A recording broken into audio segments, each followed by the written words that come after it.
Welcome to the Winged Wheel Podcast. Here to talk all things hockey are your hosts, Brad Crisco, Ryan Hanna, and Evan Lobsinger.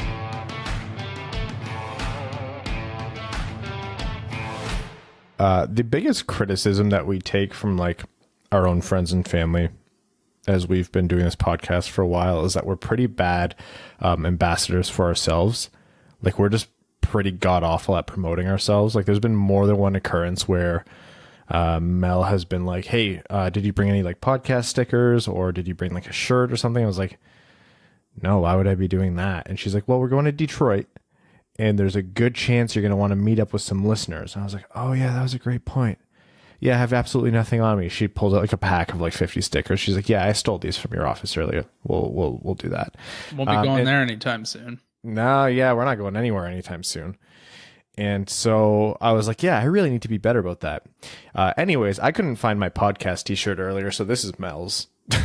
That's the one I'm wearing for this episode.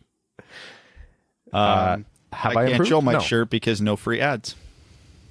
Is it a Winged Wheel podcast shirt? It is not. Evan purely wears golf, like Sunday, like round 4 golf shirt. This is a t-shirt from Old Navy that I got for $5. Oh, hey, whoa! 10 years ago. What did I just say about no free ads? Jeez. It's a shit shirt. Oh man. Well, lots to talk about this Winged Wheel podcast, so we'll introduce ourselves first. I'm Ryan Hanna. I'm not Ryan Hanna. And I'm not Ryan Hanna. You know what? There's going to be people who listen to this and aren't going to love it, and the only names they're going to know now are Ryan Hanna, and Ryan Hanna. So thank you guys. Are they going to be for good reasons though? Yeah, well, that's up to them. Lots to talk about that's hockey related this episode. Obviously, we're going to continue our draft profiles, our play-in series previews, some news today regarding return to play, and then, of course, overtime. But before all of that, we do have to talk about what's going on in not only the United States, but the rest of the world. So I'm just going to take this chance now and give listeners a heads up that we are going to be addressing to some degree the protests that have been happening, how it relates to hockey. I want to acknowledge the fact that not everybody comes to this podcast to hear this kind of stuff. You don't have to take this kind of opinion from, 3 dudes talking about hockey. I completely understand and acknowledge that. And whether you just don't care to hear it or you are pretty emotionally exhausted, which like, I'm going to be frank with you guys. I feel like I've been beat up this week. Like I'm really, really, really tired. But I'd be remiss in not acknowledging this, but I do want to give everyone a heads up. So if this is something that you just don't have it in you to listen to right now, that's okay. Feel free to skip forward a few minutes. But I do want to talk about it. So last chance if you want to skip forward. So it feels like the world has I don't want to say turned upside down since the last time we talked, but obviously things have been progressing at a rate which is befitting only to 2020. Since the murder of George Floyd in Minnesota, there have been protests that have sprung up across all 50 states and in, I think it was 18 to 20 countries around the world. So this is a movement that is relevant and prevalent in all of our lives. And so, again, I want to acknowledge that like we're not well equipped to be able to speak to this in a way that justifies really well articulates the this entire movement and the notion behind these protests. But I think there have been some things that have been relevant to the hockey world that I want to call to.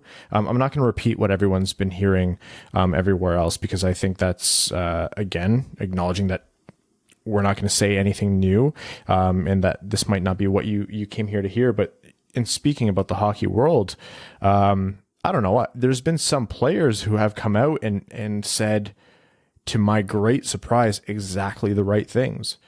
Jonathan Toews and Blake Wheeler and Tyler Seguin have all made phenomenal statements that are genuine, and B, like take on a very difficult issue head on. And I encourage you guys to go read them. I'm not going to read them out to you right now because they're pretty long, but I want you to take the time. Jonathan Toews had an Instagram post, and the other two were on Twitter and or Instagram. I can't remember, but they recognize the notion of, the privilege that they've had, and they don't take that as an attack, because when people talk about privilege, it's not an attack. It's not to say like, Brad, you're white and I'm not, and so you should apologize to me for that. That's not at all what the case is. But what Jonathan Toews does, and what Blake Wheeler did, and what Tyler Sagan's done, and what a lot of other NHLers have done, is acknowledge their privilege and acknowledge the role that they can play in making this world a better place for all minorities, for Black people, for people of color, and for anybody who's been systematically oppressed. And I think that's been, I don't know about you guys, but hockey's never been really at the forefront of that kind of thing. Like we saw with the team statements. The team statements there were some that were decent, but most of the part they were pretty like milquetoast, right? Like, I don't know, the Red Wings statement wasn't phenomenal, but I never really was expecting more. Like I showed it to Mel and she's like, yeah, like what else? Who was expecting anything different than that? But it was good to see the players take more responsibility and action when they could. Honestly, the bar for them was set much lower, and they did not need to step over it as high as they did, but it is really fantastic that they did, in my mind.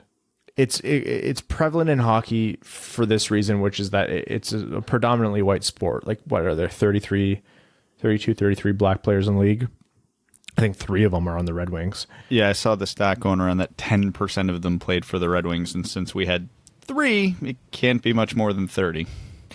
And that comes from, it's an expensive sport, and which creates a large barrier to entry. And whether we would like to acknowledge it or not, economic well-being and socioeconomic status is very closely tied to race and your position that you're born into in life. And so that precludes a lot of young Black kids from playing the sport. It precludes a lot of young people of color from playing the sport.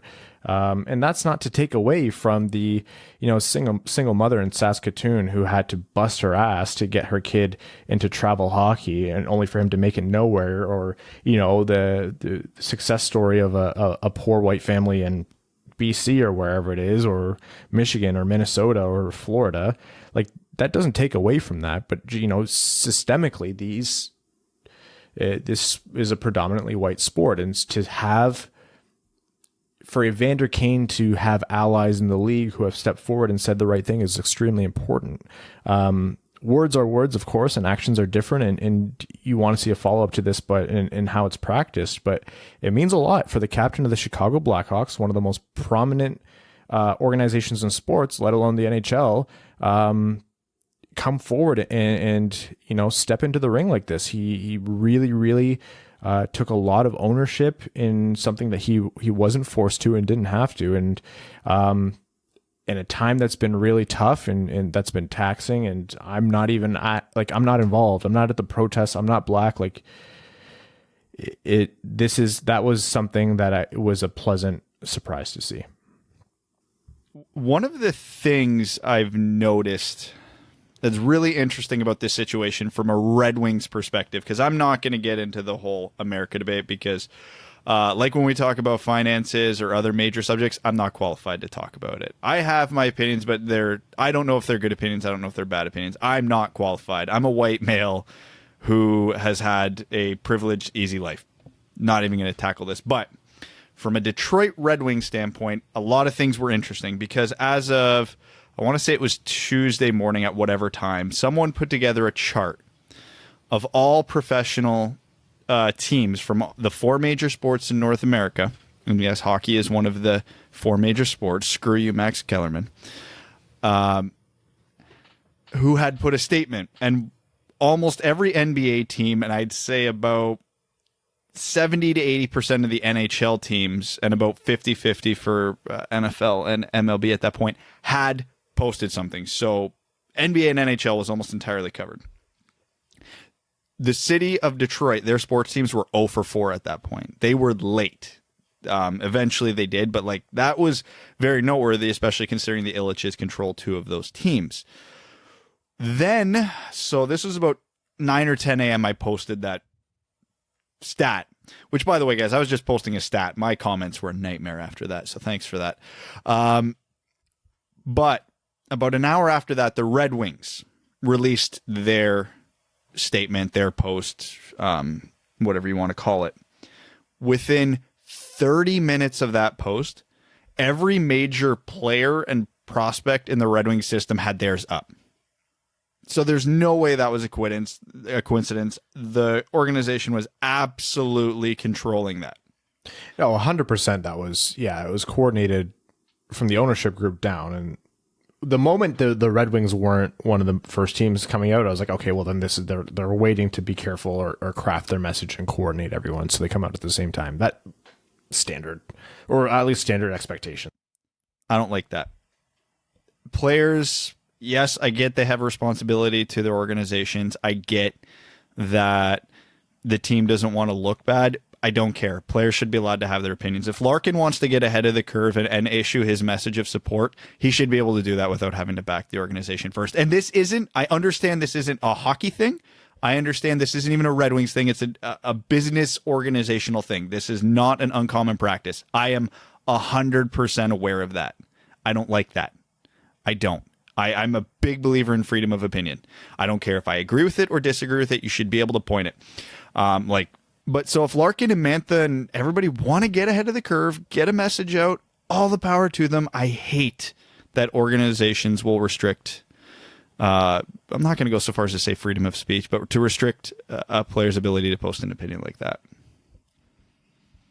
Yeah, the benefit of the doubt says this is a delicate situation. They want to make sure everyone's saying the right thing. But let's be real. The organization itself, their response was lackluster. It was weak. When the Jeremy Jacobs-owned Boston Bruins puts out a substantially better statement than you know you're not really coming out far ahead. That said, like I mentioned before, like I wasn't expecting a lot from the organizations. And that doesn't let anyone off the hook, but much like when we talk about looking up to NHL players personally, and I say don't let your kids look up to NHL players for anything other than hockey because you're going to set yourself up for failure. I don't look for businesses to set the example here. Some of them do a great job and some of them don't, and some of them don't say anything. And they're businesses, they're money-driven organizations, and whether we like it or not, professional sports teams are no different. And so they're not going to be coming out with the statements that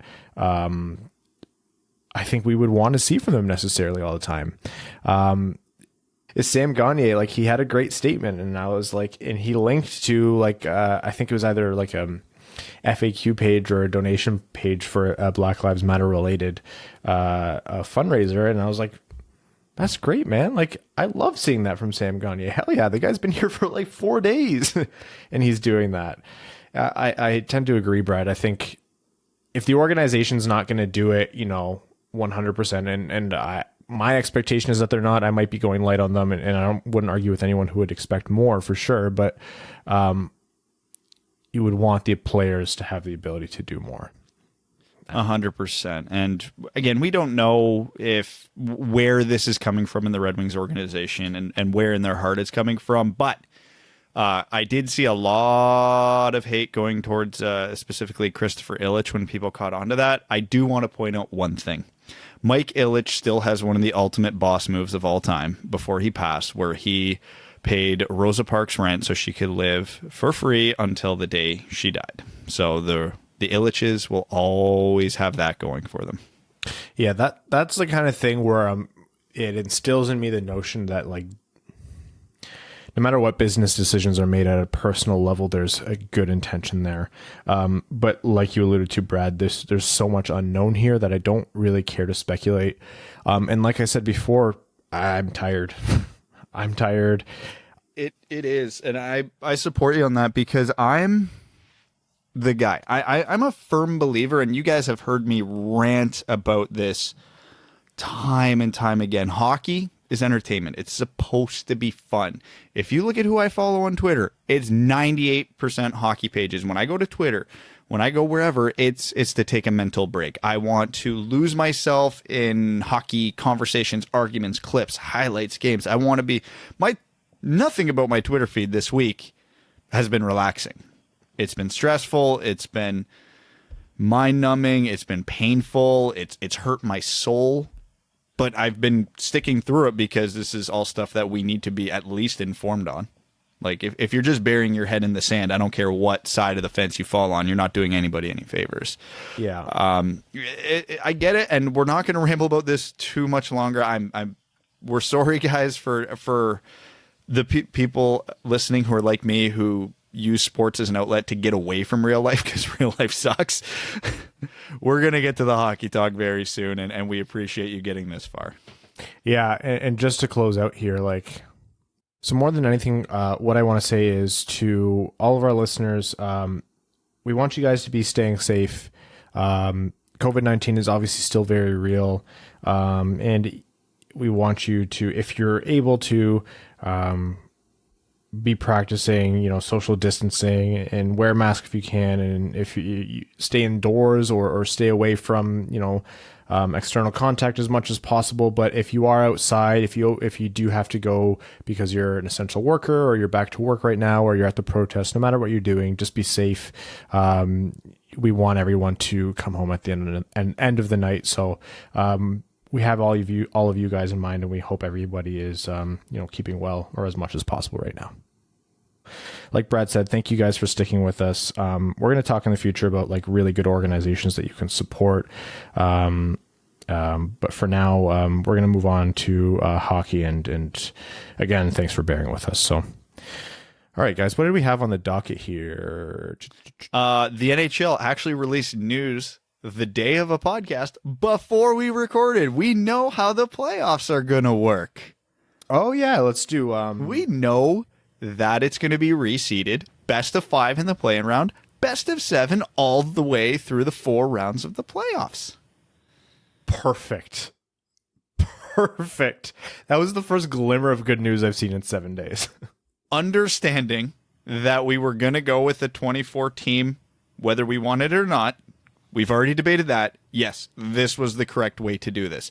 I don't love the 3-game round robin for the 1 to 4 seeds to determine seeding for the playoffs. I don't like that. I get that the higher seed gets the tiebreaker. Still don't love that, because if Tuukka Rask, hypothetically for Boston, blows a groin or tweaks a knee in the first game, and they have to ride a backup and lose all 3 games, and now they're the 4th seed, yeah, that can't be fair, just because they had a bad week. But beyond that, yeah, best of 5 to get the playoffs going. Going to be a lot of high seeds bounced, I think, because in a best of 5, anything can happen. From an entertainment value standpoint, I'm excited. I'm very excited, which is a win for the NHL, because if I am, as the skeptical asshole that I am, people who aren't skeptical assholes are going to love this. So, I think they did well. I've been getting questions about, like, what do you think about this facet of it, 24 teams? I was like, I don't think that's the best move. And they're like, what do you think about the round robin? I'm like, I don't really love that. They're like, what do you think about them not calling it a playoff? I'm like, it doesn't really make sense to me. Oh, what do you think about the whole system? Love it. Entertaining. Hell yeah. Why not? Let's get crazy. Let's get weird. Does it make sense? No. None of it makes sense. Is it equitable? No. Is it fair? No. If you want to finish the season, you got to pull some, bullshit out of your hat to make it work. And that's what this is. And it's at least going to be fun. And bless. The reseeding is one of the core tenets of one of the biggest, like, stakes of hockey purism that I stick to, which is the playoffs. Bracketing does not belong in the NHL playoffs. I am all for the chaos that is reseeding. Anybody can play anybody. That's how you create rivalries. That's how you create genuinely entertaining series that you weren't expecting before. Stuff that isn't contrived. Is it going to take away the possibility of having us watch Toronto lose to Boston yet again? Of course, and that's sad. But never take away. Still possible. As long as all the high seeds win in the East, Boston would still play Toronto, assuming Boston finishes first. So it's still there, and never take away Toronto's ability to ram their faces into Boston in the first or second round. So it's there. But I love reseeding. That's kind of one of those old traditional hockey things that I have a really hard time letting go of. I understand that like bracketing is better for advertising and it's better for casual or fringe fans, which are important to the sport and the growth of the game. But reseeding is just, it reminds me of 1 through 8 in the Western Conference when Detroit didn't know if they were playing Dallas or, Columbus or whoever it might be. So I'm surprised. I'm really surprised that the NHL is making that move. And I think it was the PA who pushed that. So good on the PA. Like, good on the Players Association for pushing that. Yes, it's amazing how the players would want a fair chance at the Stanley Cup. Well, it makes sense, right? Like, if you're the first seed or you're the last seed, you should be rewarded appropriately. And like when you do bracketing, like you get fantastic hockey that's being played way too early.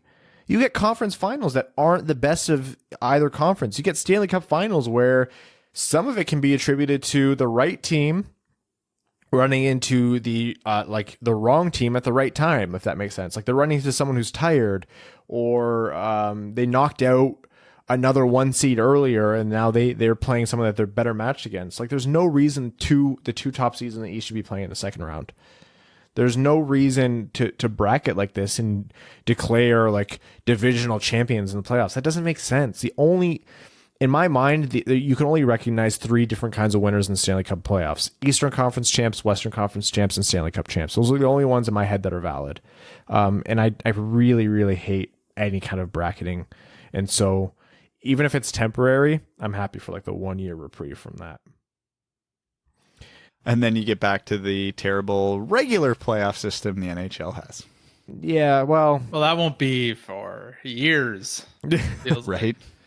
Did you hear this talk that the NHL might actually, because of this, delay the start of every season because they like the idea of not overlapping with the NBA, and they're like toying with the idea of doing the Stanley Cup Finals in July every year? Again, I can't see how you convince the players to take that. No, that is so dumb. There's no, I don't, no. People will be too dope. More entertaining than the NBA, which I would argue it is. I mean, we're a hockey podcast. I think we could all confidently argue that hockey is the most entertaining sport, period. Or Any most of sport us wouldn't that be plays listening. Any sport that plays music while the play is on, not a good sport. But I like lacrosse. Not a good sport. Look, right now I'm at the point where any sports that are on, I'm gonna watch. Like I'm gonna watch the Bucks. Like I've been a Bucks fan my whole life. I never asked you. Did you guys watch the match too? Of course not. It was Wait, the best. There's a second one with Brady and Manning. Yeah. I watched that. That was the second iteration of that. Oh, okay. That was the best sports I've watched all year. I love Chuck's commentary. I love Chuck's wager. He's like, if you put this on the fairway, he fucking muffs it right into the rough. Yeah, I would be happy if he was a regular commentator on all sports. He's a big hockey fan. He's went on NBA broadcasts and publicly stated that the NHL playoffs were better. So I'm a huge Charles Barkley fan. Is he a Blackhawks fan? I don't know. Trying to think where he played. He spent a lot of time in Phoenix. I would have so much respect if he showed up to a broadcast in a Kachina jersey. That'd be sweet. Hey, they're going. Did we talk about this? They're going with their Kachina jersey full time for home games. Love it. Yeah. Is it just this season, or is it? I think it'll have to be moving forward, right? Like, there's no way they're going to do that and then take it away from the fans.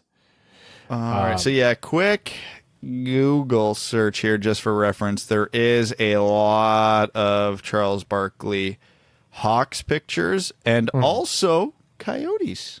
Good for him. I think he first started his career in Philadelphia. Yeah, he started with the Sixers, then went to, I want to say, Phoenix, and then Houston? I'm not sure. That's beyond my knowledge. Anyways, so that return to play is good. The NHL officially announced Phase 2 has been agreed to, which encompasses a few things. Players returning to as per like local legislation allowing, returning to the team's home city to participate in individualized training activities off ice and on ice. It's all voluntary. So if a player doesn't want to, they don't have to. If they can't, obviously that's not going to be a problem. I think it's a max of 5 or 6 players at a time, and then they limit the amount of team staff that can be there.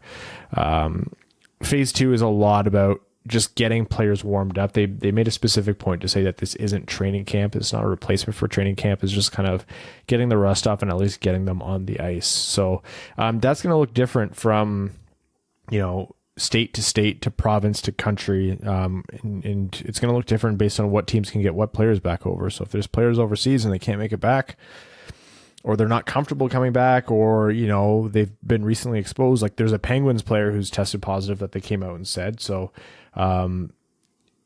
that's not going to be every player coming back at once. And obviously it only affects 24 teams. The Red Wings and their other 6 non-playoff teams are not going to be doing this, but there's at least some semblance of trickling back into team cities and then getting onto the ice. So slowly but surely coming back. I've seen more to suggest that any July start is ambitious, and it's going to be August at the very least. God, that means we're getting a draft in November? Unless they sack up and just say, nope, draft in July. We have to do it before. Yeah, don't hold on to that dream, man. I don't want to be. I don't want you to have your hopes let down. 2020's been a rough year. We can't have any more hopes crushed. By the way, did you see that they were recording earthquakes near the super volcano in Yellowstone? That was a news headline I saw this week. Someone just posted, "Who had super volcano for June?"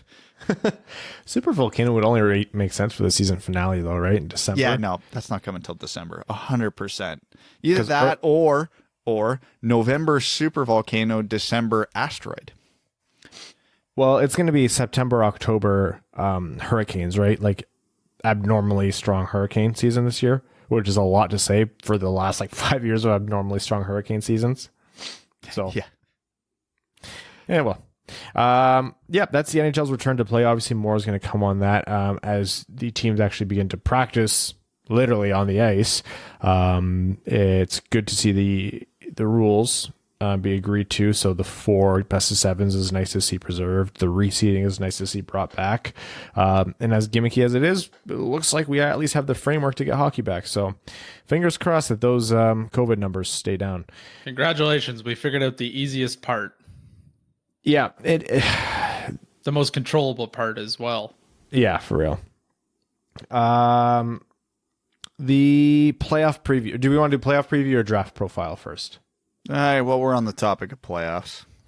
Yeah, so we're going to do playoff previews as it comes. We might double back to them. We might discuss them more than once, or we might give them not a ton of attention depending on the series. So it kind of just depends on when things come back and what it looks like. So for now, let's talk about a series in the West, which is the Winnipeg Jets against the Calgary Flames, which I think has the potential to be a pretty interesting series. Why did you say Flames like you were confused that was their team name?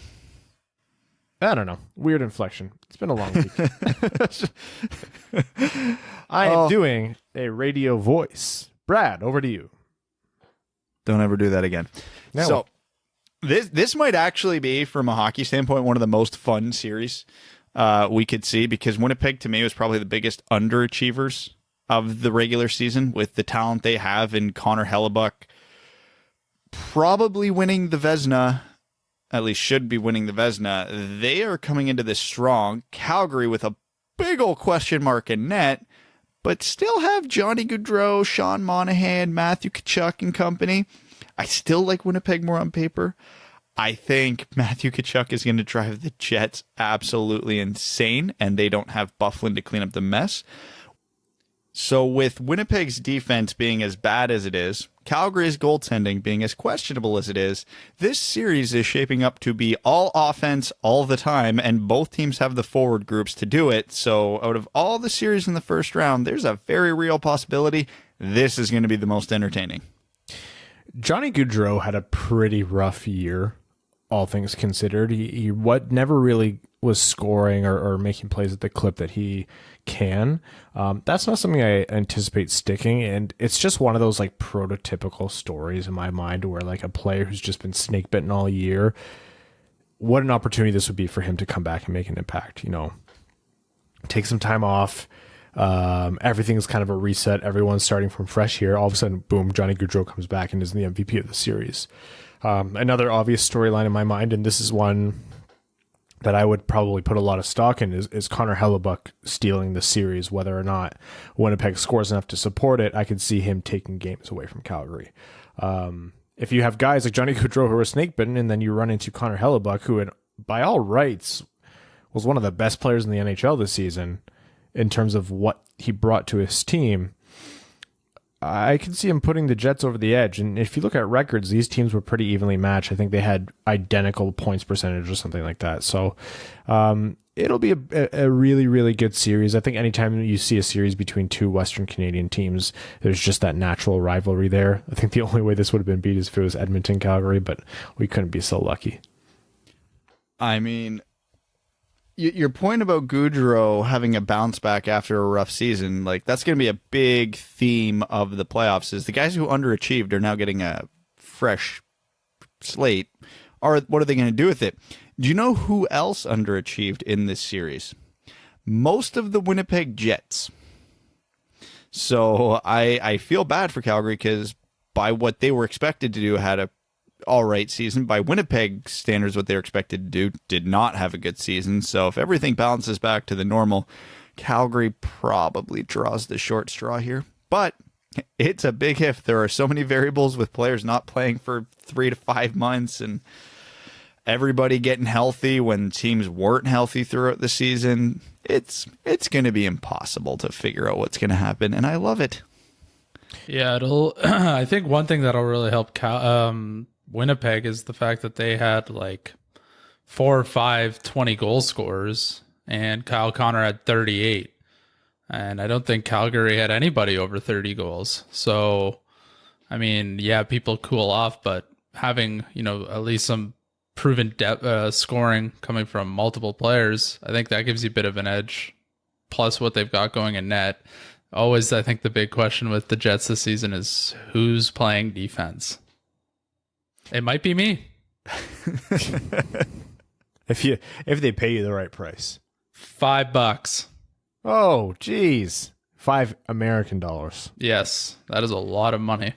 What are you guys thinking for predictions? If you had to put your odds down, who's taking it and in how many games? I'll go Winnipeg in 4.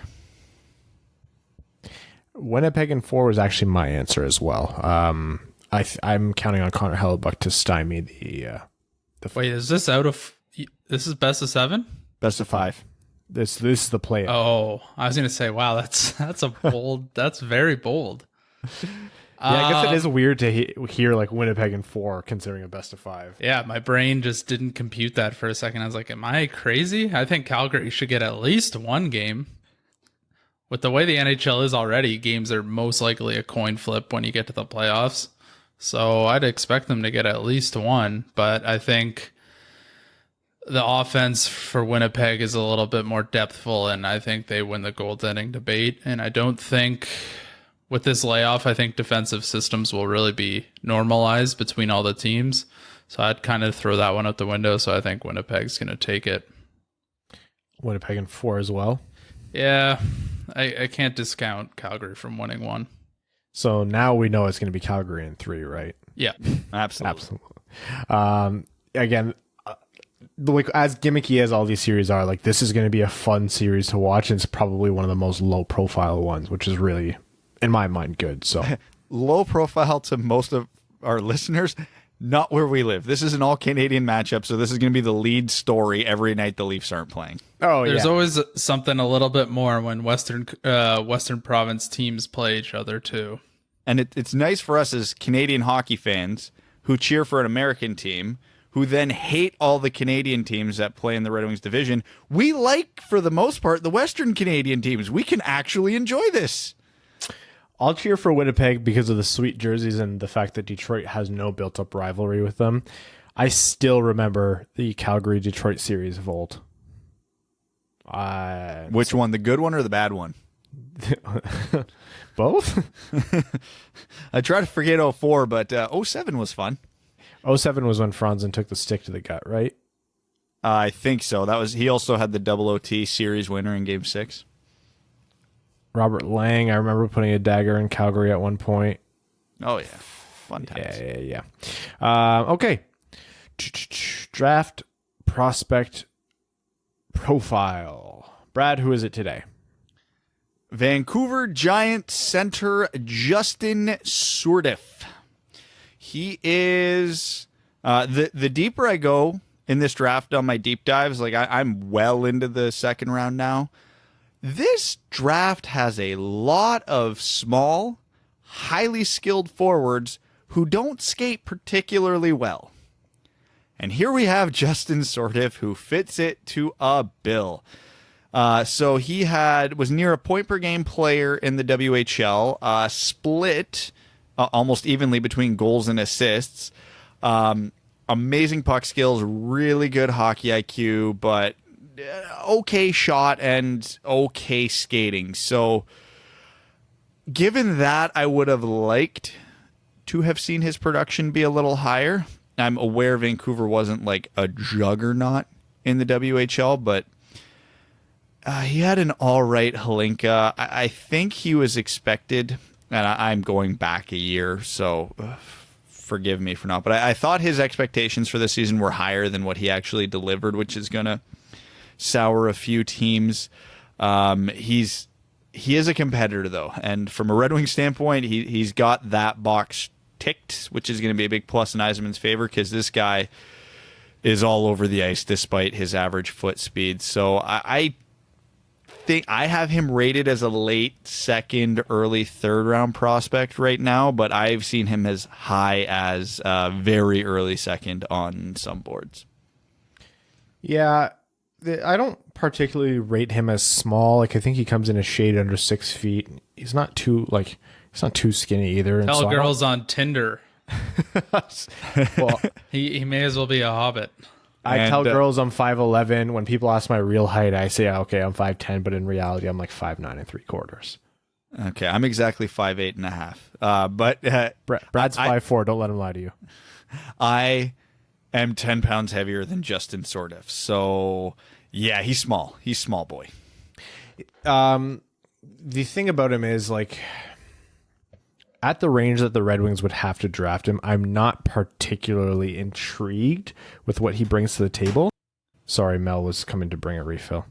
I'm not particularly intrigued with what he brings to the table, but at the same time, like I don't think he'd be a bad pick. If he's there at like late second or early third, I'm going for him. In my mind, he has that kind of upside. I don't ever see him becoming, a top 6 winger. He does have skill, skills, but like you've mentioned, Brad, like he did not produce, but he wasn't producing in a clip that would suggest that the guy with his kind of skill set was producing it consistently, and I think part of that has to do with his average-ish speed. I think it's okay. But something that might make him kind of like a Red Wings target is the guy works his absolute ass off. That is just like the Steve Yzerman, bam, gold star. Like you give it 110 and you have some skill. Like that is a player that they would love to have in their system. Whether they anticipate him being, a fourth line guy or a third line winger who's a power play specialist, like that, I wouldn't be disappointed in picking him up for sure. He just kind of, for me, he doesn't have that swing for the fences in the first 2 rounds kind of pedigree, unless I'm selling him short there. Well, he'd be an interesting case study in draft philosophy. So if you're sitting there with, let's say, the Red Wings' second or third second round pick, which are both going to be late, and you put him up next to a guy like, let's say, Kasper Simonteval, who is tiny, high skill, top 6 only option, but less likely to make it than Sourdif, because I think with his skill set, Sourdif is a good bet to play a bunch of NHL games. I don't think any of those games are going to be in a top 6 role. I think his best case scenario is depth scoring on the third line, which isn't a bad thing. And if you get a guy who plays on your 5, 6, 7 seasons on your third line in the late second round, you're happy. That's a good pick, which I think people lose sight of. But do you want to take the lower, the lower ceiling, higher floor guy versus the higher ceiling, lower floor guy? I think a lot of teams are going to have that debate on Surdiff in this range.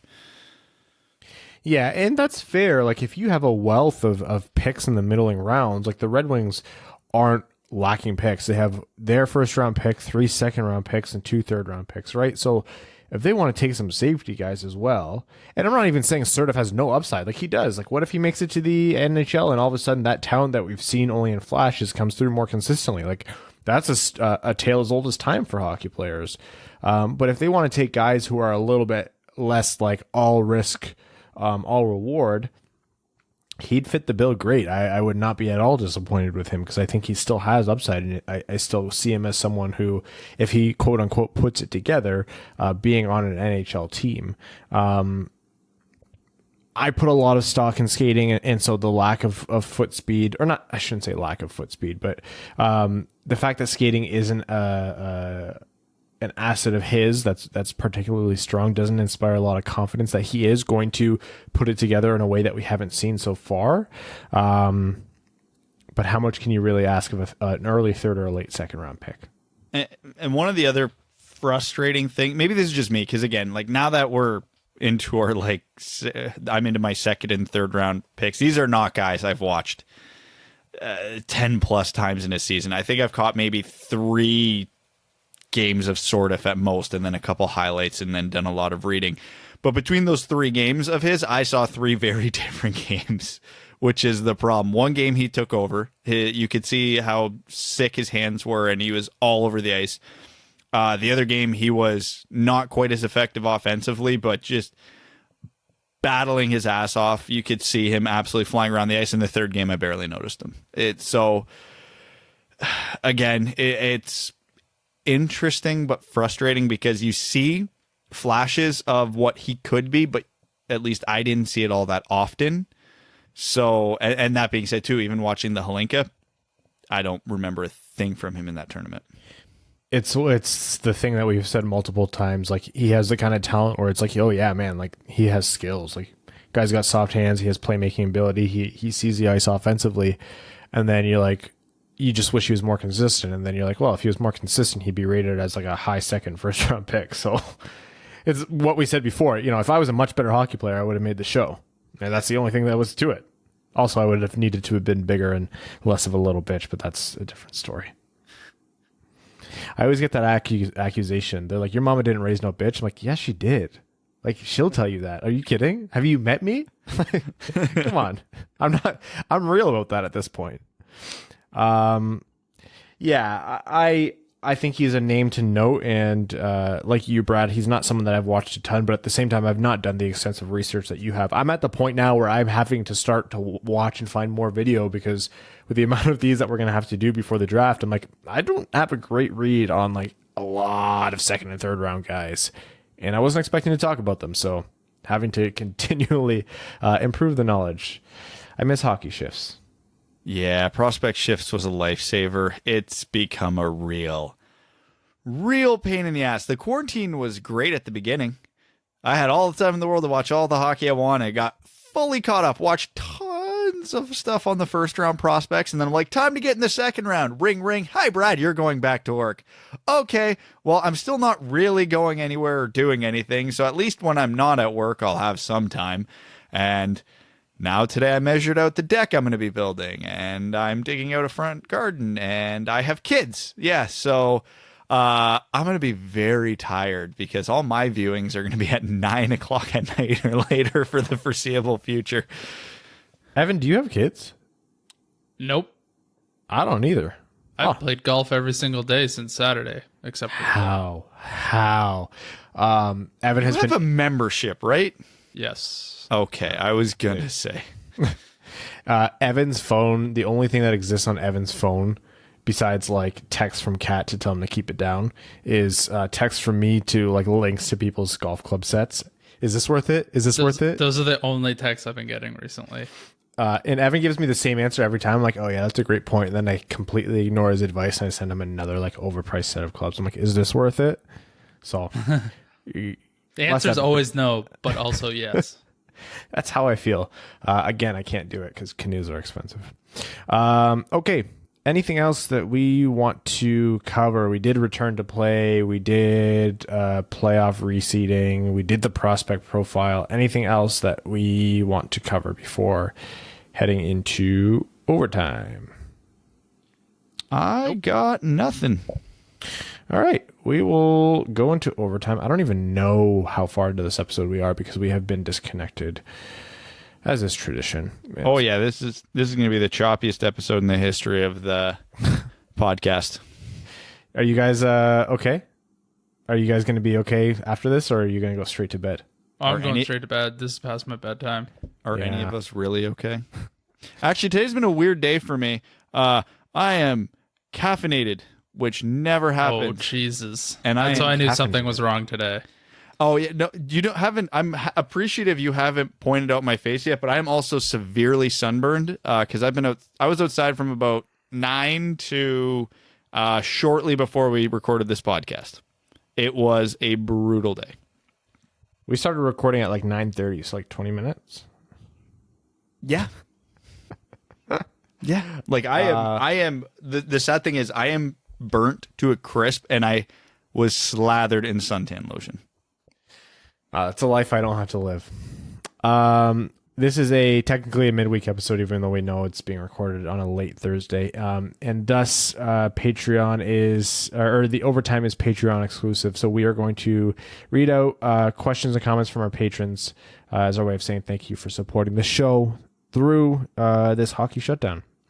Yakaruta says, are there any players you guys like but can't exactly figure out why, or like for a strange / silly reason, like name, hometown, or stuff like that?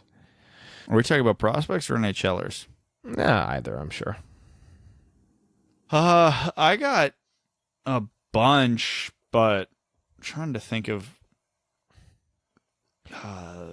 I've always been pretty sympathetic to Mitch Marner, and it's like he's not, as far as superstars go, like it's not a particularly intriguing story. Like he's a kid from the GTA-ish who had a lot of talent and a like crazy hockey dad who's, you know, he made it to the NHL. But I think it's just like, I see how much garbage Mitch Marner takes from like the Toronto fan base that is like, has the best team that they've ever had in their entire lives. And they're like, trade Mitch Marner. And then I'm just like, yeah, I hope this kid does well now, because that must suck to put up with. Like, I was just thinking about all my favorite players from other teams are for the most part fairly big superstars, where it's like when I say Erik Karlsson or Henrik Lundqvist, I don't think anybody's super confused as to why anybody would like them. I think the one guy I've always been kind of a fan of, even though he's been a bottom 6 journeyman, is Michael Frolik for some reason. I don't know why, but I've kind of always followed him and was a fan of his, and whatever. He's had an all right career. Dead Panda Society says, hey guys, part 2 of my roster creation includes the GOAT, Abdelkader, who else do you think? Zadina, Hronek, and Cholowski, and the actual best prospect Sider. So far, you're all pretty close to the original ratings, except Mantha was an 84. Whoa. Also, I was wondering if you've done any reading because of the quarantine. I've been doing a lot. Any audiobooks or ebooks you recommend? Thanks for all you do, and thanks for helping with my roster. Take care, Golf Guy, Cop Guy, and Ryan is a prick guy. Just kidding, you're all awesome. Also, it was Alexi who wants to go to maybe Europe that you were talking about last podcast. I think it was me who couldn't remember that. Should Eisman give a shot for Sean Day? He cleared waivers, right? Yeah and no. Ratings for these players. Abdelkader. 0. Can we go into the negatives? I don't think they give much lower than 70, so I'll say 70. Sure. Zadina, right now, 79. 80. Screw you. That Hronek. game is weird, man. I bet you that he would be like an 83. It could go either way, I think. Hronek, I think, would be like an 82. Yeah, that sounds about right. I bet you he's higher. Cholowski, I could see as like a 78. I have a feeling the way the rest of the NHL views him, he'll be lower than that. Yeah, that's what I was thinking. And Sider hasn't actually played yet, so I guarantee they gave him like an 83. They give him a 12. He might not even have his picture in there. Yeah. Alex Ott says, I caved and bought a super deker. Ryan, it's worth it. I shoot righty, and Brad, you weren't kidding when you said that left wrists would be sore from this thing. Guess I got to start mixing in a batch of lefty every once in a while. Lefty what? His next line, funny enough, is censor this if necessary. Didn't know if I could cross that line. Funny thing is, I can't believe Ryan didn't catch on to that. I 100% fooled me. I told you guys I am genuinely exhausted. I am mentally wiped, and I did not for a second think of that. Oh my god, that's awesome. Anyways, who do you think on the Wings? Who do you think on the Wings loses out the most by not playing for an extended period of time outside of the prospects who are losing development time? Older players who will be even more rusty, or the younger roster guys? Thanks for the constant entertainment and stay safe. I would definitely say the older players. Yeah, like in a short term, how is it going to affect them next season? Definitely the older players. Garrett TV says, Hockey Amigos, I haven't been able to watch the last 2 episodes, so forgive me if you've already covered this ad nauseum. I usually come here to offer something witty and fun for readers and ask a question to satisfy my curiosity. I usually fail miserably, but today can't be about me. Instead, my question is, could you guys please conduct a new version of the Mike Milbury Minute? Silence in our daily lives is violence, but silence on the air is insanely valuable. So could you please pause and give us a mere 10 seconds of dead silence on the podcast so we can all think briefly of what we can do to address the inequalities faced by Black communities in America and elsewhere.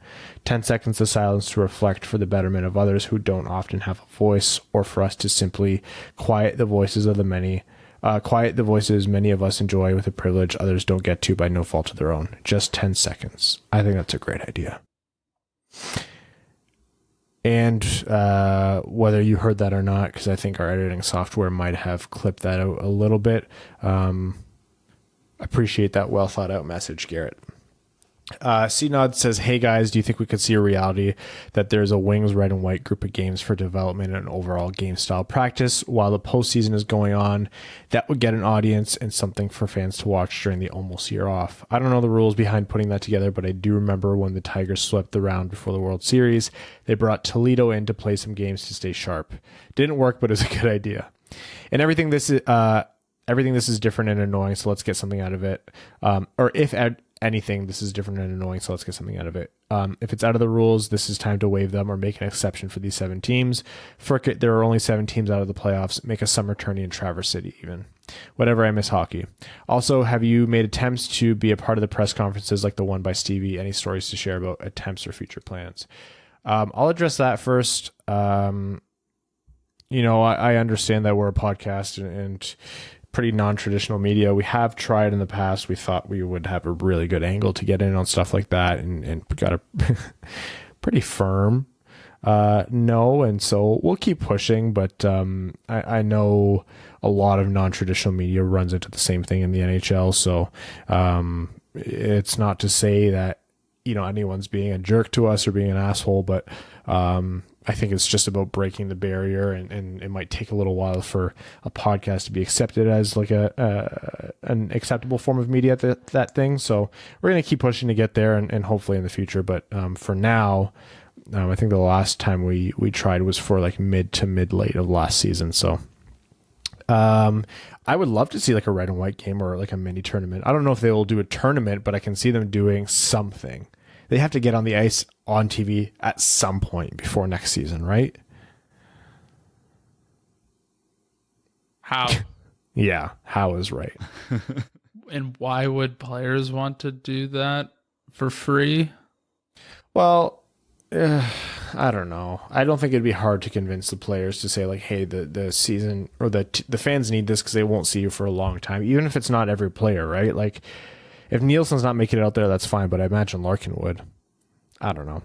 There needs to be something else besides this draft and draft lottery. Fans need to be engaged.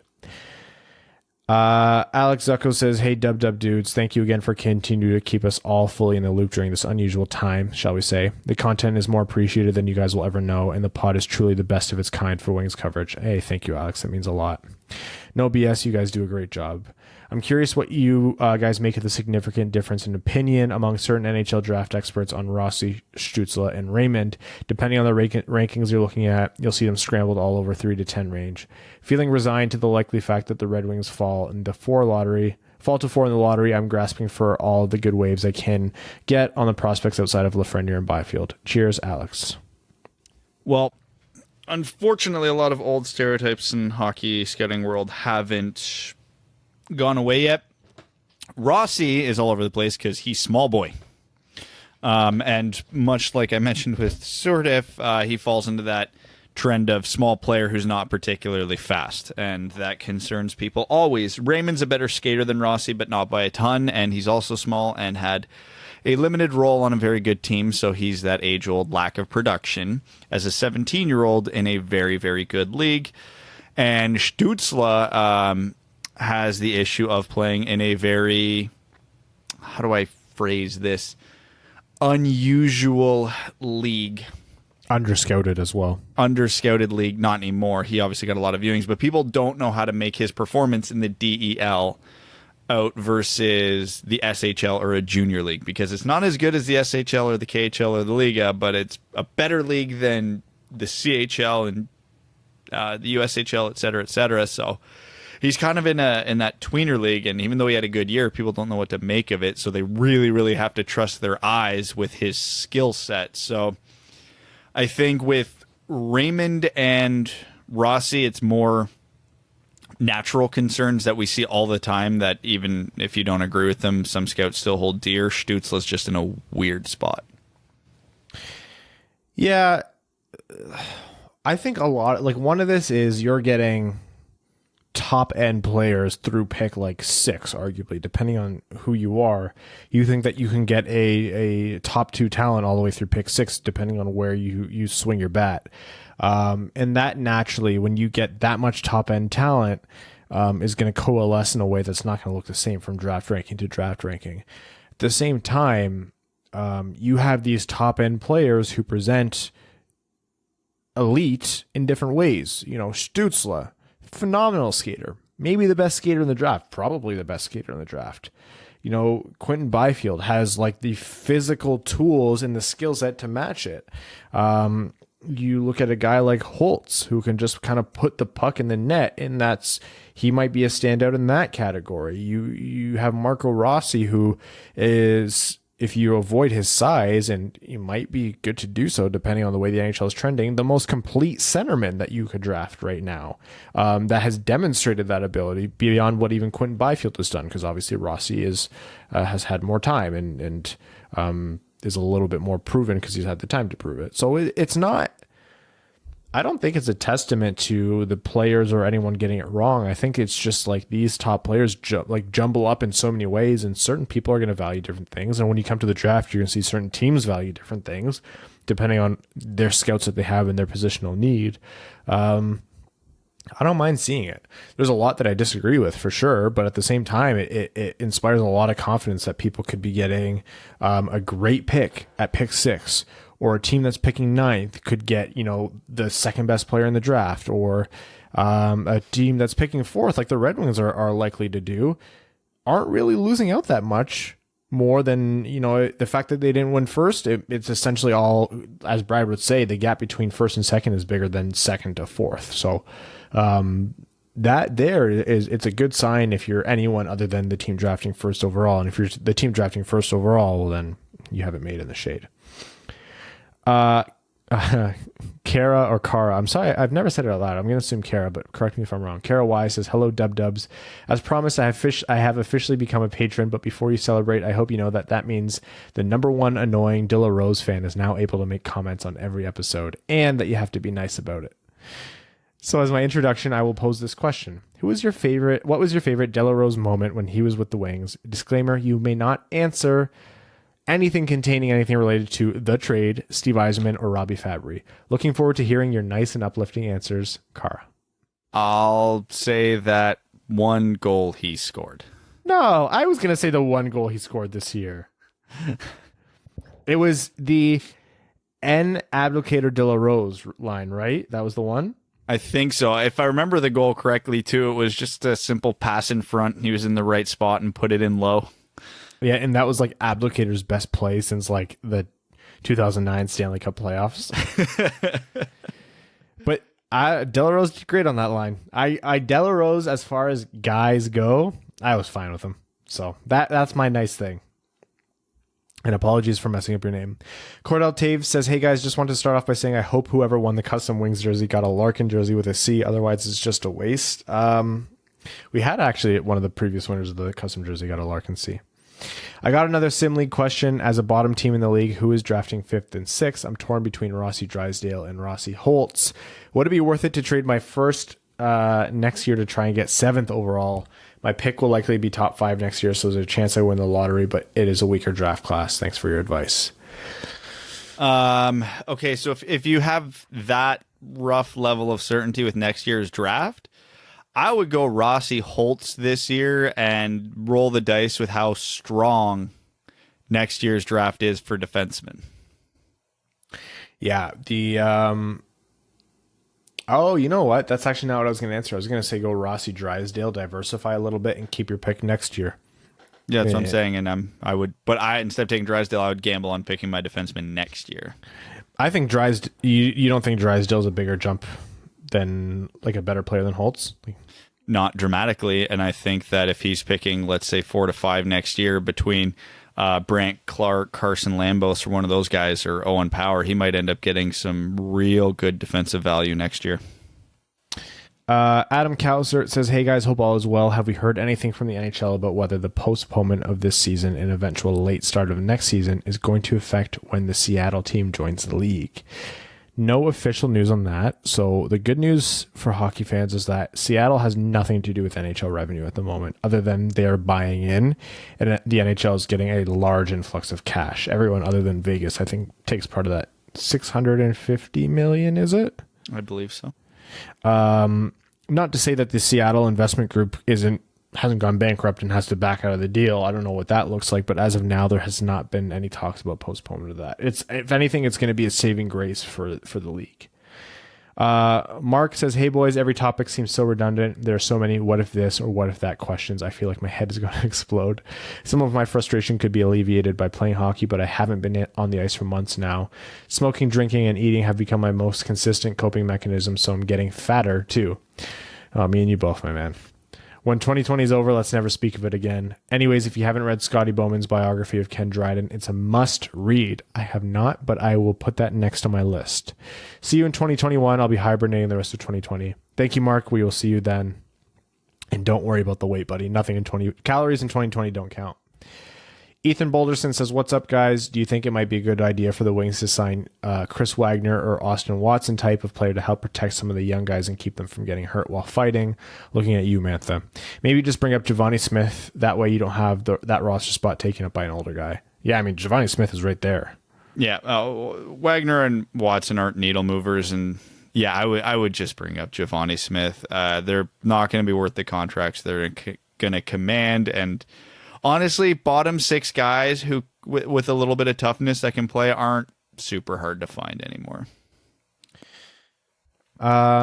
Peter Quill says, all the bad decisions by the powers that be has made hockey really annoying right now. So pop culture time. Who is your favorite character from TV or a movie? I got to say it's a tie for me between Captain Raymond Holt and Ron Swanson. Rosa Diaz comes in a close number 2. Thanks for putting these out twice a week, even with the dead season. I look forward to and enjoy the episodes. Stay safe, boys. Oh man, from Gregory House for me, from obviously House. I love Hugh Laurie in that show. God, for entertainment value, I'll go Walter Bishop from Fringe. I was never a Fringe guy. No. What about Michael Scott? I was never an Office guy. Oh, Evan, if you guys want to know the kind of person Evan is the person to watch the Scott's Tots episode and just feed off the awkwardness. Like, he loves that. That is one of the most awkward shows of all time. Yeah. Awkward and cringy humor do nothing for me. Nothing. Try being your friend, man. Listen, that's the annoying humor, which I also don't like. Oh, man, I got Evan to laugh. That's how you know it was a good get. Very good. RC Tendy says, I'm going to close my eyes, click my heels together 3 times and say, Alexi Lafreniere, Alexi Lafreniere, Alexi Lafreniere. Open my eyes to see the wings picking forth. Hey, at least we're real about it. Joseph Delia said, oh boy. Oh, God. He says, hello, Winged Wheel podcasters. I've come with some unfortunate news for you 3. You've once again skipped over my comment for the second time and have decided to take action. You'll be hearing from my lawyer. He is the best in the business, so I wish you luck because you're going to need it. The next comment is from Joseph's lawyer. Well, dud talkie show. People, it seems your oppression and censorship has reared its ugly head again. Violation of the terms and conditions, your terms and conditions, by not reading my client, the Honorable Mr. Joseph Delia's comments on your last episode. If any other patrons have been oppressed, please contact me and I will look into class action. My client is distraught that this kind of downright negligent behavior is allowed to take place. Mr. Delia was also taken aback by the poor language used 2 episodes ago. He was willing to let it slide, however, is now deciding to take a stand, and he should be applauded for his bravery. We'll be seeking damages for breach of contract, use of naughty words, and oppression of the free speech that we as patrons are allowed on this platform. These ideals should be upheld and protected. Furthermore, my client is disgusted that you're all hiding out in your bunkers during the biggest crisis your soon-to-be defunct podcast has ever faced. Mr. Delia, though, is extremely magnanimous and would be willing to have a private discussion, perhaps settle this matter, and save you all further public embarrassment. Joseph's lawyer, our offer to settle is some Winged Wheel podcast swag to say sorry because the stupid idiot who reads the comments sometimes misses some because he's a stupid idiot. So please get back to my people, which is Evan. Jersey time, best Canadian World Junior Championship jersey. Ooh, okay. I always love the black ones. Yeah, the current black or the 05 red. What's the 05 red? Did they ever have a jersey modeling the 2010 Olympics? I think they used that, like the 09 Eberle one was that one. The 05 one was basically the 02 Olympic jersey. I love the 20. You know what I actually have a soft spot for, and this is not my answer, but the green ones I thought were really, really cool. No. Red, white, black. That's all you get. If they ever, I can't remember if they ever used the 2010 Olympic jerseys, but if they did, that would be my answer. That I think is one of the best Canadian Olympic jerseys of all time, or Canadian jerseys of all time. But World Junior Championships, I like a lot of them. Like I like what's the one with like the half leaf going up with the stick? That was like 79. No, but they redid it one year recently, I think. Not recently, but like within the past like 12 years, I think. I can't remember that specific game that they wore it, but yeah, those were badass. Or Gretzky when it was blue. There was that's right. Stay fresh cheese bags, but also stay served with this legal summons. Perks0416 says, "What's up, guys? Finally signed up after listening over the past year and a half. Hey, thank you, man, and welcome to the Winged Wheel Pod. Welcome to the Dub. You guys are great and gave me something to look forward to during the long stay-at-home order in Michigan. Anyways, my question is: name 3 realistic players that the Red Wings could draft that you would initially be disappointed in. For me, when we sadly draft at 4, I would be bummed if we drafted one of Holtz, Lundell, or Perfetti." Is this like we'd be bummed about, but no, we probably maybe shouldn't be? Just initially disappointed. I don't think they gave it any more qualification than that. At 4, I'd probably, my first one would be Drysdale, Perfetti, or Askarov.